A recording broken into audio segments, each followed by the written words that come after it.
Fermandariya Giştî YPG و Endamê Fermandariya Giştî Sîpan Hemo ragihan ku keşwehewayê danûstandinên wan û Şamê erêniye. Li gorî Sîpan Hemo dibêje ew danûstandinên li gel Şamê erênîne û lê praktîkê de cuda ne.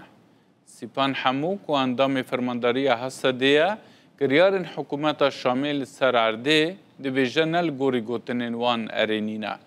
Li gorî wî Fermandariya Giştî tiştên ku di nava wan û hikûmetê de heta niha çêbûye hemû evkîne û tu belge nehatine yanî ew tiştên devkî têne gotin belge jê re nîne nehatine amadekirin. Sîpan Hemo her wiha di heman demê de behsa amadeya Giştî kir ku tevlî artêşa Sûriyeyê bibe lê li ser bingeha rêzgirtina li nasnameya Giştî û qurbaniyên wê.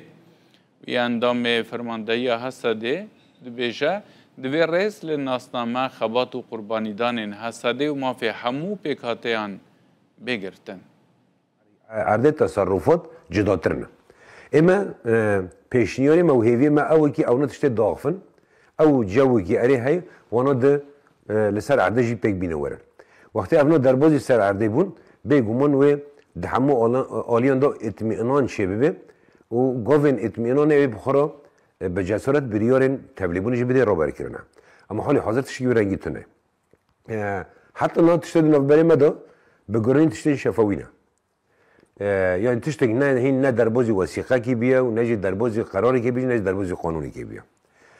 اما دوباره سک نخوای اج بونا تبلیبون ارتشا سوری رابرت کن. ام و دخوازم پیک بینه ورن تنی نوسا. ام باورن کی هبونا مد ارتشای سوریه شرطه gerekçe bibene.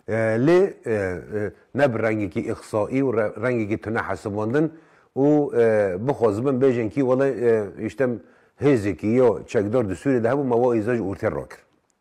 Bi wê rengî ve nabe wê ihtiram bikin wê hebûnê qesedê jî û tevayî pêkhatên Bakur Rojhilatê Sûriyê jî û her wisa di pêkhatên dîtir ê Sûriyê teva ê were ihtiram kirin wê li gor wê qesede wê çoxê ji bûna Sûriyekî ji bo hemî pêkhatin pêkhatî ve ê berevanê ji bo tevayî Sûriyê bikare. Mesela me ê di navberê me ê Şamê divê demê dawê de divê rengî divê asê de. Ev ne devam dikin yani em vana belkî demê pêş de jî dîsanek nî xweşkirin bên çekin.